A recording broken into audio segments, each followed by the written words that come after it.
ফুটন্ত জলে দিয়ে দিন টক দই।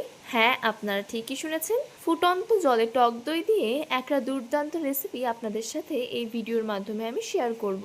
হাতে বেশি সময় না থাকলে আপনারা কিন্তু এই রেসিপিটা চটজলদি বানিয়ে নিতে পারেন। তো এই রেসিপিটা কেমনভাবে বানাতে হয় চলুন ভিডিওর মাধ্যমে দেখে নেওয়া যাক।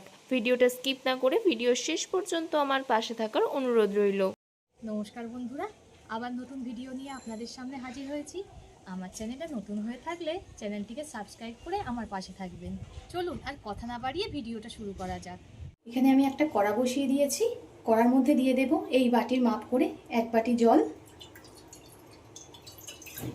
দিয়ে দেব হাফ চামচ মতো লবণ, দিয়ে দেব এই ছোটো চামচের মাপ করে 1 চামচ চিনি, ওই চামচেরই মাপ করে 1 চামচ দিয়ে দেব সাদা তেল,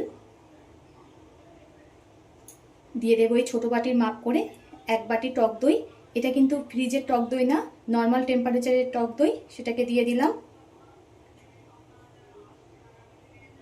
এতক্ষণ কিন্তু আমি গ্যাসটাকে অন করিনি, এবার গ্যাসটাকে অন করে সব কিছু মিশিয়ে দেব। একদম লোয়ে রেখে মেশাতে হবে, হাই হিটে রান্না করলে দইটা ফেটে যেতে পারে। আর সব কিছু খুব ভালোভাবে মেশানো হয়ে গেছে। সব কিছুকে একটু ফুটিয়ে নেব।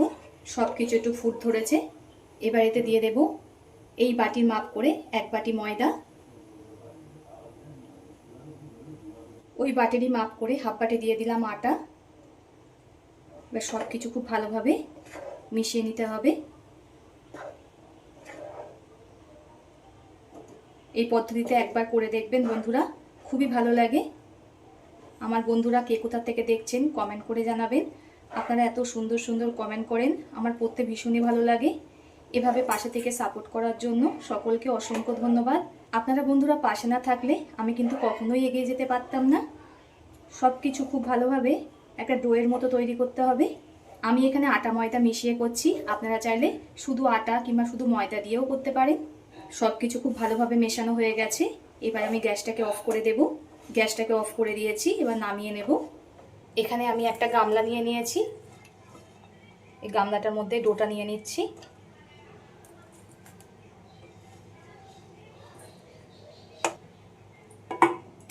এবার এতে দিয়ে দেব কালো জিরে, দিয়ে দেব জোয়ান।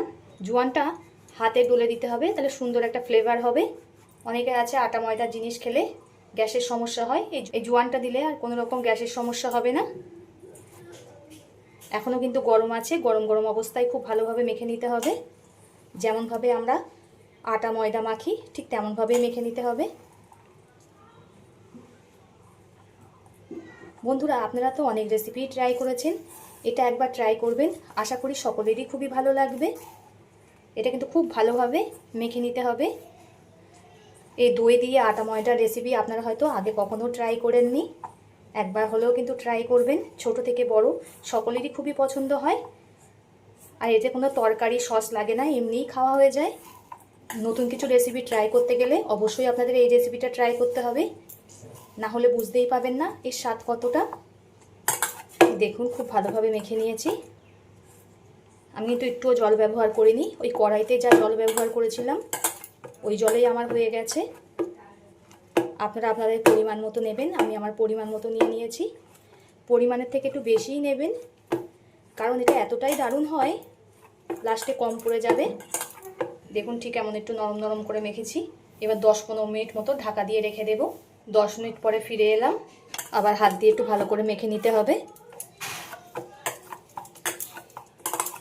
এর থেকে অল্প অল্প করে নেচি কেটে, যেমনভাবে আমরা রুটি বা পরোটা করি ঠিক তেমনভাবে নেচিটা কেটে নিলাম। হাত দিয়ে একটু গোল করে নেব, এইভাবেই সবকটা নেচি কেটে নেব। আমি সবকটা নেচি কেটে নিয়েছি, ঠিক এমন গোল গোল করে নিয়েছি। এখানে আমি চাকি নিয়ে নিয়েছি, এতে দিয়ে দেব অল্প করে আটা। এবার বেলে নেব।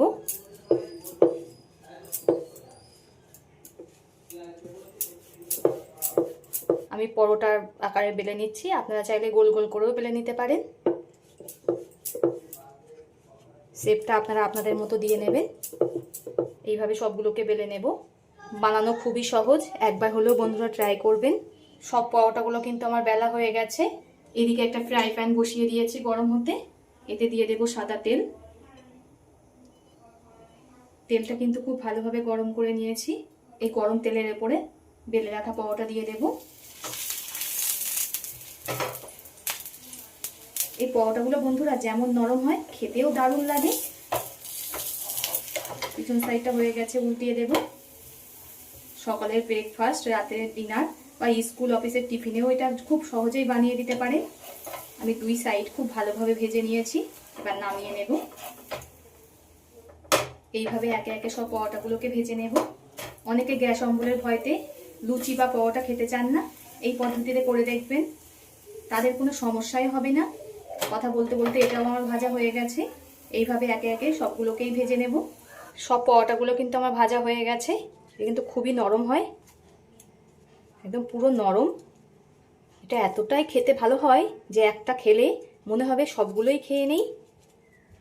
একবার হলেও ট্রাই করে কমেন্ট করে জানাবেন আপনাদের কেমন লেগেছে। আশা করি সিম্পলভাবে তৈরি করা পরোটার রেসিপিটা আপনাদের সকলের ভালো লেগেছে। কার কেমন লেগেছে কমেন্ট করে জানাবেন, আপনাদের কমেন্টের আশায় থাকবো। তো এতক্ষণ ধৈর্য ধরে ভিডিওটা দেখার জন্য সকলকে অসংখ্য ধন্যবাদ। সবাই সুস্থ থাকবেন, ভালো থাকবেন। পরবর্তী একটা নতুন রেসিপি নিয়ে আপনাদের সামনে আবার হাজির হচ্ছি।